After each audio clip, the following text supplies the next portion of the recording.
자, 인천 계양을의 양당 후보의 캠프 사무실을 좀 연결을 해서 들어봤습니다.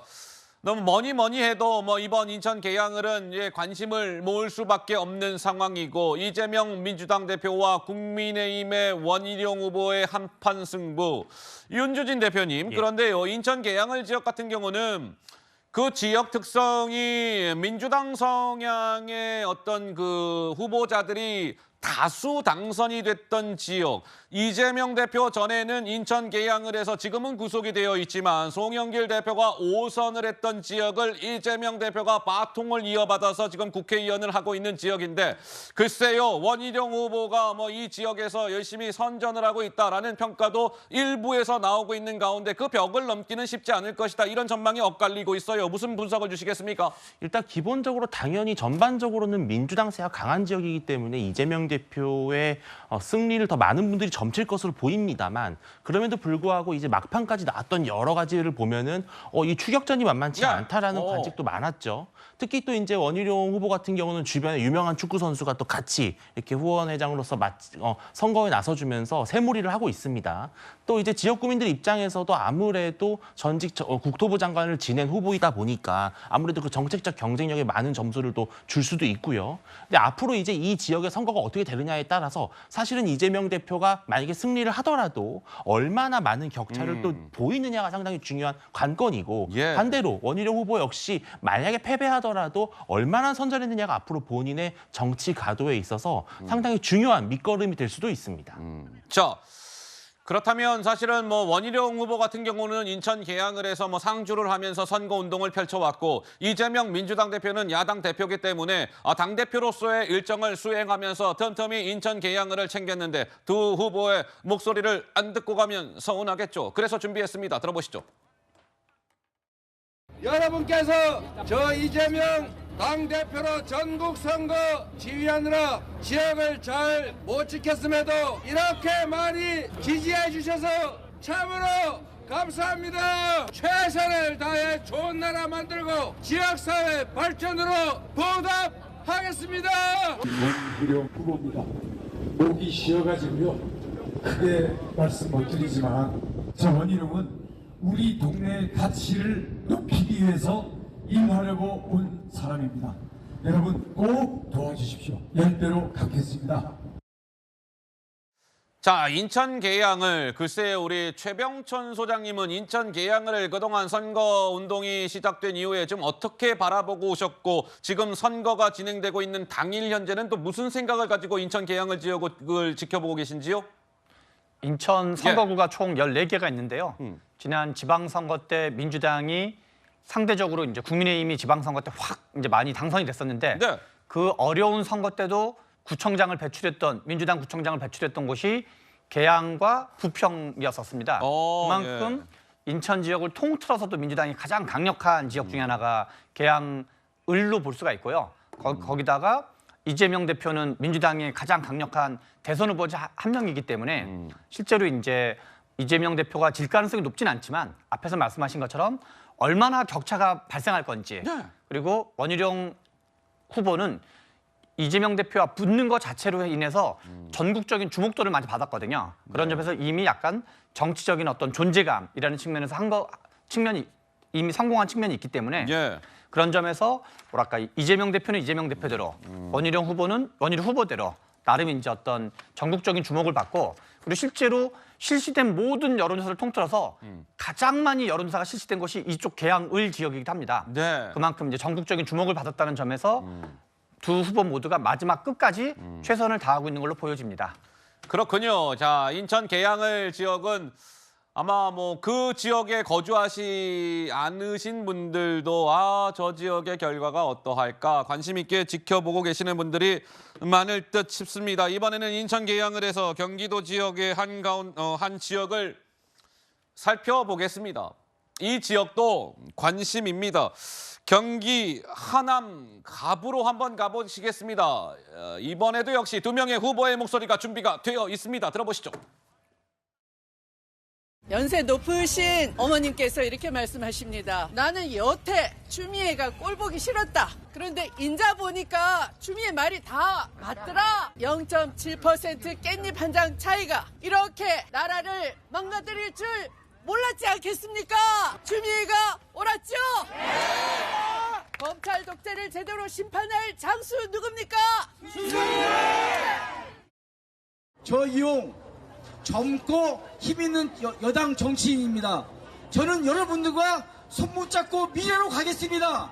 이용 하남의 아들 이용 4월 10일 이후에도 지금처럼 여러분께 겸손한 마음을 대하겠고 절대 고개 돌리지 않겠습니다. 등 돌리지 않겠습니다. 항상 낮은 자세로 여러분들께 인사드리겠습니다.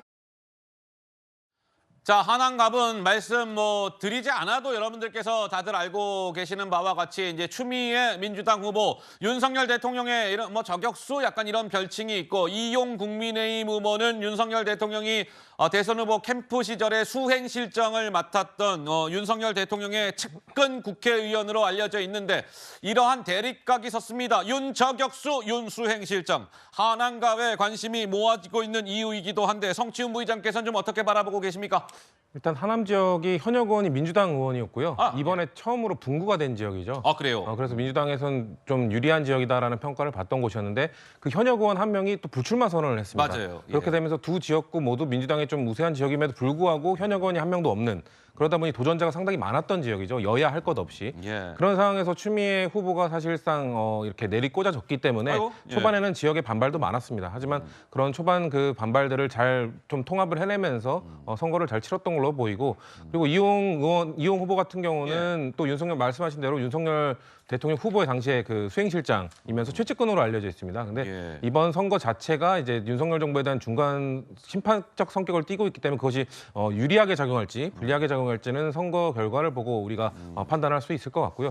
이 지역이 또 눈에 띄는 이유는 네. 추미애 의원이 이번에 만약에 당선이 되면 이제 육선 의원이 됩니다. 육선이에요. 그렇게 되면 이제 국회의장도 도전할 수 있기 때문에 이제 그 주목을 받고 있는 건데요. 네. 근데 저는 개인적으로는 아마 민주당이 그 의석수를 어느 정도 가져가느냐에 따라 추미애 의원이 후보가 국회의장 도전을 할 것인가 아니면 적합할 것인가에 대한 논의가 또 있을 거라고 봅니다. 왜냐하면 예. 좀 넉넉한 의석으로 만약에 민주당이 승리를 하게 된다면 굳이 추미애 후보 같은 좀 그 공격수용 국회의장이 필요하지는 않을 거라고 봅니다.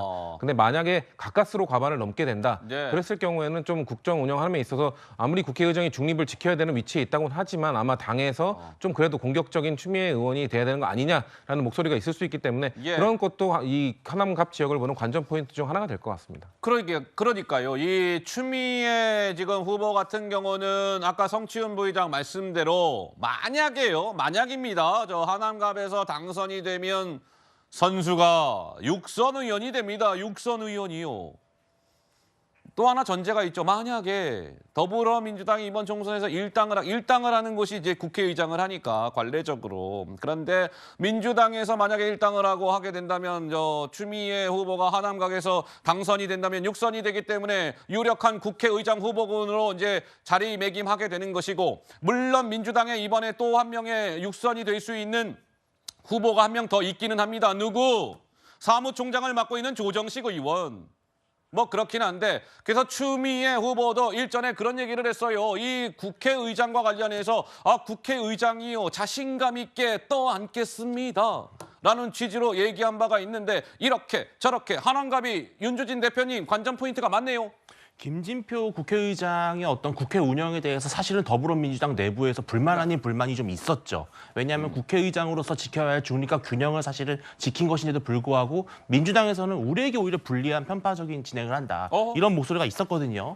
그렇기 때문에 아무래도 이런 추미애 전 장관과 같이 상당히 좀 색깔이 뚜렷하고 선면성이 있는 그러한 정치인이 국회를 이끌어야 이런 야당 다수 의석으로서의 어떤 국회를 좀 더 제대로 이끌어갈 수 있다. 이런 목소리를 낼 것 같은데요. 그런데 오히려 이제 이 추미애 장관이 갖고 있는 어떤 이러한 어떤 좀 날카로운 이미지가 오히려 이제 보수나 중도 보수층에서 입장에서 봤을 때는 추미애 국회의장이 과연 현실 가능한 시나리오인가 또 이러한 여론도 있는 것 같아요. 그래서 제가 봤을 때는 이제 추미애 전 장관이 또 이재명 대표로서는 여러 지역으로 사실 투입을 하기 위해서 여론조사를 많이 돌렸던 그런 좀 상당히 바뀌었던 후보 중에 한 명이었습니다. 따라서 추미애 후보의 이 당락 여부가 역시나 아까도 말씀드린 것처럼 이재명 대표의 어떤 리더십과도 상당히 좀 중요한 연결성이 있을 것 같습니다.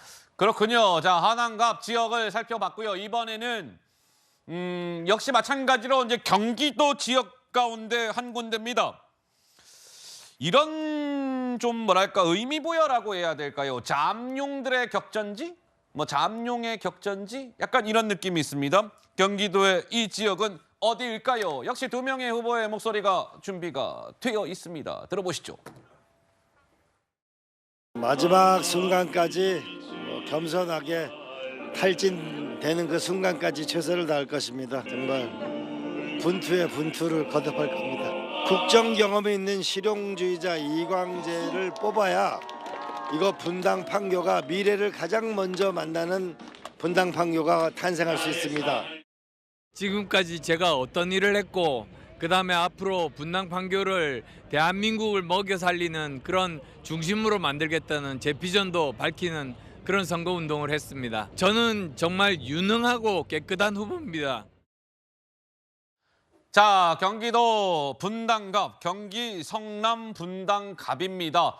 더불어민주당의 이광재 후보, 국민의힘의 안철수 후보가 역시 한판 승부를 벌이고 있는 곳. 이광재 후보는 원조 친노다 이런 평가를 받는 인물이고 안철수 후보는 어찌됐건 이 여권의 잠룡이다 이런 평가를 받는 선수들 간의 한판 승부기 때문에 이 분당갑의 결과가 어찌 나오게 될지도 많은 분들이 관심 있게 지켜보고 있습니다. 그 결과는 오늘 늦게나 내일 새벽 한 2시경에는 알 수 있게 될 것 같습니다.